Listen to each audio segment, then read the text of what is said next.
M4 TV news కి స్వాగతం. నేటి ముఖ్యాంశాలు.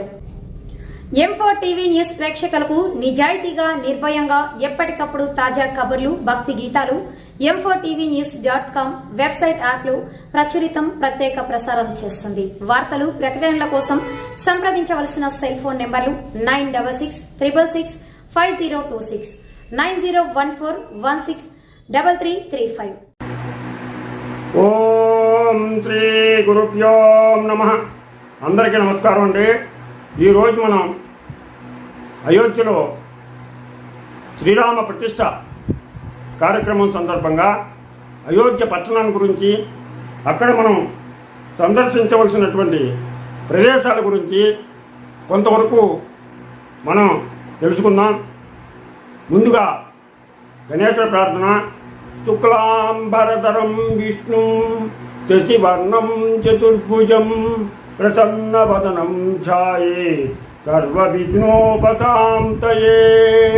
గురు బ్రహ్మ గురుర్విష్ణు గురుదేవో మహేశ్వరః గురు సాక్షాత్ పరబ్రహ్మ తస్మై శ్రీ గురవే నమః. శ్రీరామ జయ రామ జయ జయ రామ, శ్రీరామ జయ రామ జయ జయ రామ, శ్రీరామ జయ రామ జయ జయ రామ, శ్రీరామ జయ రామ జయ జయ రామ. హరి ఓం. ఈరోజు మనం అయోధ్యలో రామయ్య ప్రతిష్ఠ సందర్భంగా అయోధ్య పట్టణంలో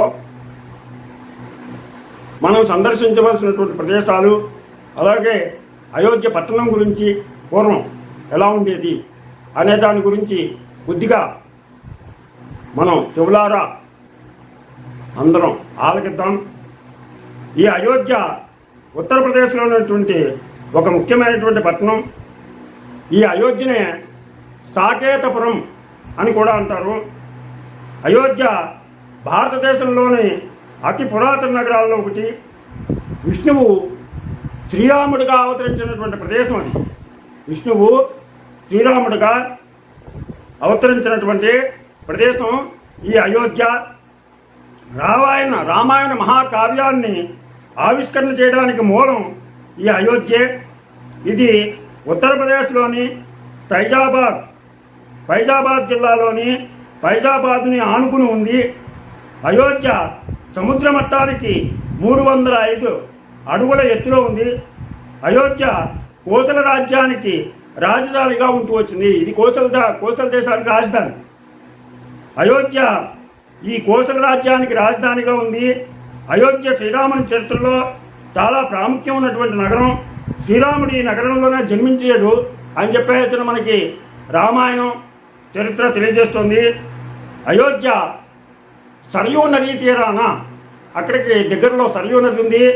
ఆ సరయూ నదీ తీరాన ఫైజాబాద్కి 6 కిలోమీటర్ల దూరంలో ఉంది. అయోధ్య విష్ణుమూర్తి 7వ అవతారం. విష్ణుమూర్తి యొక్క 7వ దశావతారాల్లో 7వ అవతారం అయినటువంటి రామావతారం చరిత్రతో సంబంధం కలిగి ఉంది. ఈ రామాయణాన్ని అనుసరించి 9000 సంవత్సరాలకి పూర్వం జరిగింది. ఇది వేదాల్లో ఆదిపురుషుడుగా హిందువులకు ధర్మశాస్త్రం అందించినట్లుగా పేర్కొన్నటువంటి మనువు ఈ నగరాన్ని స్థాపించాడు. మరికొన్ని ఆధారాలను బట్టి ఈ నగరం సూర్యవంశరాజు అయినటువంటి ఆయుధ ద్వారా నిర్మితమైందని తెలుస్తోంది. సూర్యవంశ చక్రవర్తులు పాలించినటువంటి కోసల దేశానికి అయోధ్య రాజధాని నగరం. అయోధ్యను రాజధానిగా చేసుకుని హిందూ దైవమైనటువంటి శ్రీరామచంద్రుడు పరిపాలన సాగించాడు. స్కంద ఇతర పురాణాల్లో భారతదేశంలోని 7 మోక్షపురాల్లో ఇదో ఒక అయోధ్య ఒకటి. ఇది కూడా మోక్షపురం. హిందూ పవిత్ర గ్రంథాల్లో రామాయణం చాలా ముఖ్యమైనది. ప్రస్తుతం ప్రతి హిందువు తప్పక చూడాలని కోరుకునేటువంటి చారిత్రాత్మకమైనటువంటి పవిత్ర ఆలయం. ఇప్పుడు దీనిని తిరిగి పునఃప్రతిష్ఠ కూడా చేస్తున్నారు రామాలయాన్ని. అందుకని ప్రతి హిందువు కూడా తప్పనిసరిగా చూడాలి. ఇది అధర్వణ వేదంలో అయోధ్య దేవ నిర్మితమని చెప్పేసి కూడా తెలియజేశారు. స్వర్గధామం, ఈ అయోధ్య అన్నది దేవ నిర్మితం, స్వర్గధామం అని చెప్పేసి పేర్కొన్నారు. అయోధ్యను మొదటిసారిగా సూర్యవంశైన రాజు అయినటువంటి వైవస్వతమను కుమారుడైనటువంటి ఇక్ష్వాకు పాలించాడని మనకి పురాణాలు తెలియజేస్తున్నాయి. ఈ వంశపువాడైనటువంటి పృథువు వలన భూమికి పృథువు వల్ల ఈ భూమికి పృథ్వీ అనేటువంటి పేరు వచ్చింది. తరువాత రాజు మాంధాత, సూర్యవంశంలోని 31వ రాజు హరిశ్చంద్రుడు. ఈ హరిశ్చంద్రుడు సత్యవాక్య పరిపాలనకు ప్రసిద్ధి. తన సత్యవాక్య పరిపాలనతో సూర్యవంశానికే ఘనమైనటువంటి కీర్తిని చేకూర్చాడు. ఈ సత్యవాక్య పరిపాలనతో భార్యా పిల్లల్ని, రాజ్యాన్ని కూడా కోల్పోయాడు.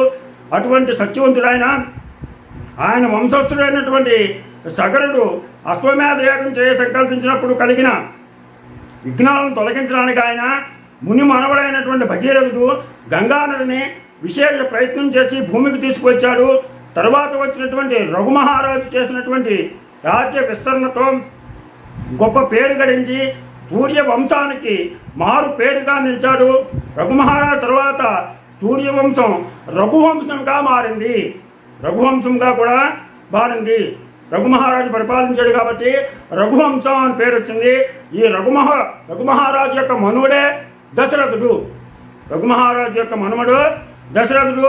ఈ దశరథుని యొక్క కుమారుడే మన శ్రీరామచంద్రమూర్తి. దశరథుని యొక్క కుమారుడు శ్రీరామచంద్రమూర్తి. ఆరాధన ప్రధానమైనటువంటి నగరాల్లో అయోధ్య కూడా మనకి ఒకటి.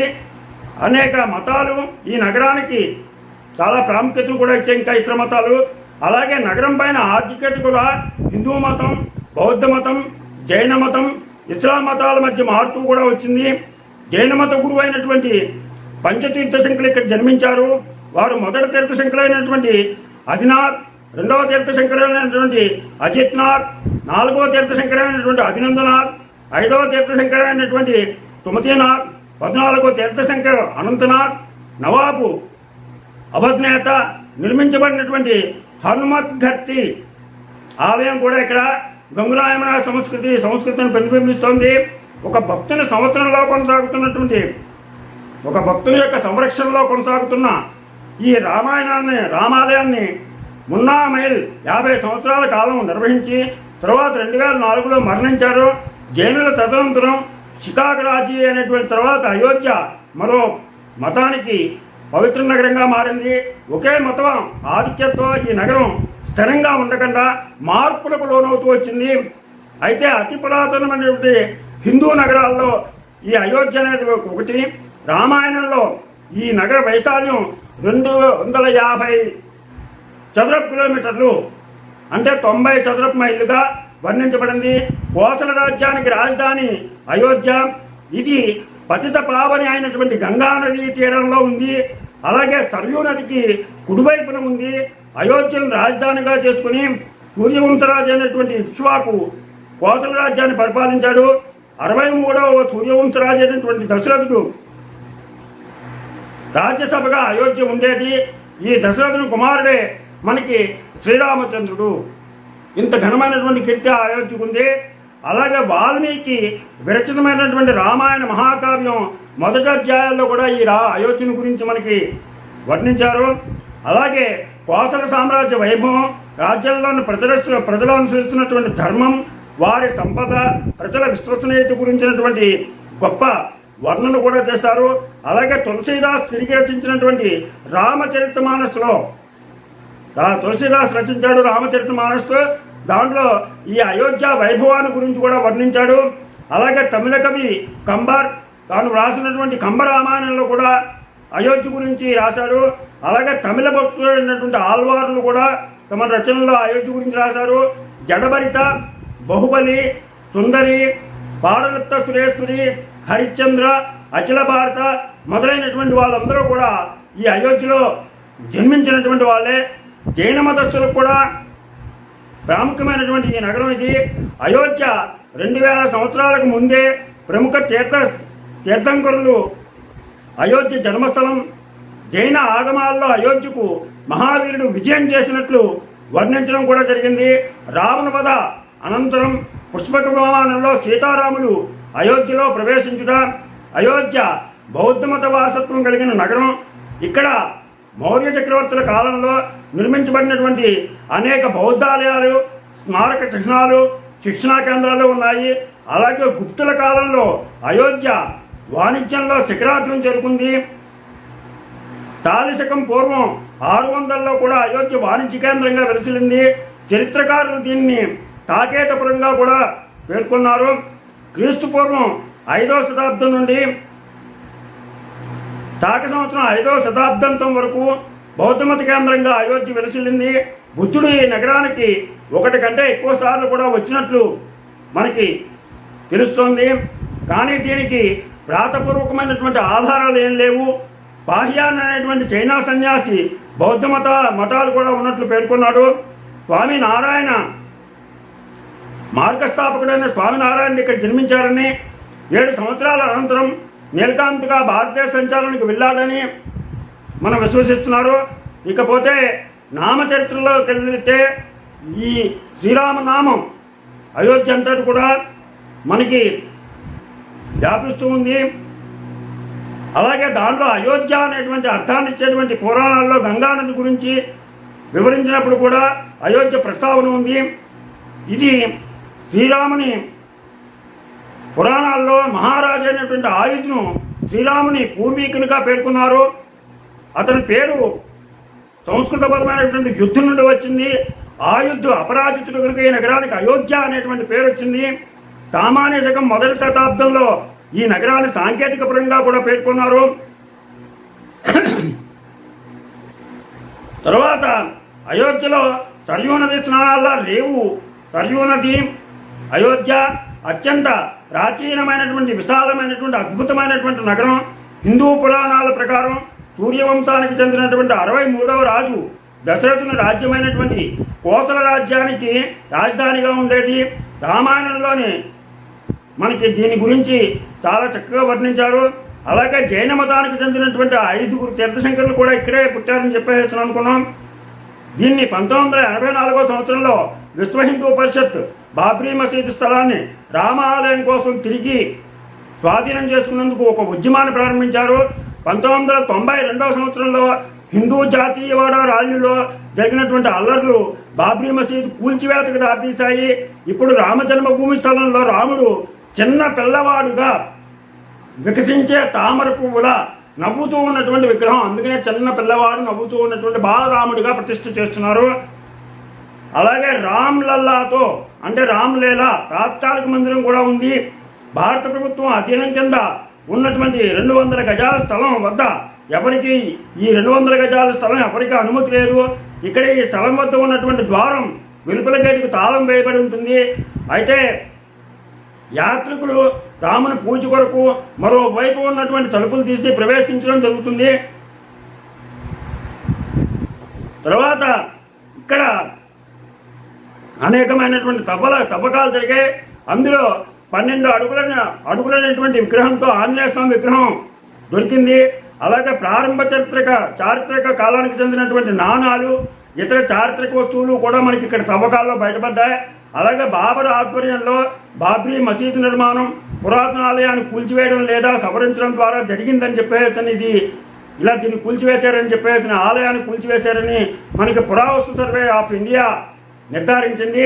హిందువులు మాత్రమే కాకుండా బౌద్ధ జైన ప్రతినిధులు తవ్వినటువంటి ప్రదేశంలో వారి దేవాలయాలు కూడా ఉన్నాయని, అలాగే మన దేవాలయంతో పాటు వాళ్ళ దేవాలయాలు కూడా ఉన్నాయని పేర్కొన్నారు. ఇక్కడ హనుమత్ ఆలయం ఉంది. అలాగే అయోధ్యలో ముఖ్యమైనటువంటి ప్రదేశాలు చూడాలని అంటే రిక్షాలు మాట్లాడుకుని వెళ్ళాలి. ఇక్కడ సరయూ నది ఉంది, అక్కడ స్నానఘట్టం ఉంది. ఈ సరయూ నది తీరంలో బంకమట్టి ఎక్కువగా ఉంటుంది కాబట్టి కాలు జాగ్రత్త, కానీ కాళ్ళని గట్టిగా పట్టుకుంటుంది కనుక జాగ్రత్తగా ఉండాలి. అలాగే ఇక్కడ రామజన్మభూమిలో వివాదం ముగిశాక ఆలయం కొరకు అవసరమైనటువంటి శిల్పాలు మొదలైనటువంటి నిర్మించి సిద్ధంగా ఉంచారు. నిర్మాణానికి అవసరమైనటువంటి 80% సిద్ధంగా ఉన్నాయి. అలాగే ఇక్కడ అన్నదాన సమాజం కూడా ఉంది. భిక్షువులందరూ కూడా ఎవరు భోజనం చేయకుండా ఉండకూడదని ఇక్కడ అన్నదాన సత్రం ఒకటి కట్టారు. దాతల సహాయంతో నిధిని వసూలు చేసి ప్రతిరోజు కూడా ఇక్కడికి అన్నదానం చేస్తూ ఉంటారు. అలాగే ఇక్కడ గోశాల ఉంది, 200కు పైగా గోవులు ఇక్కడ ఉన్నాయి. ఈ గోక్షేణం ఆశ్రమ నిర్వహణకు ఉపయోగిస్తారు. అలాగే కౌసల్యాదేవి మందిరం ఉంది, అలాగే హనుమత్ మందిరం ఉంది, అలాగే వాల్మీకి మందిరం ఉంది, అలాగే కనకమహల్ ఉంది. ఇవన్నీ కూడా మనం అయోధ్యలో చూడవలసినటువంటి చారిత్రక కట్టడాలు. రాబాగ వెంకట ప్రభాకర్ బాబు.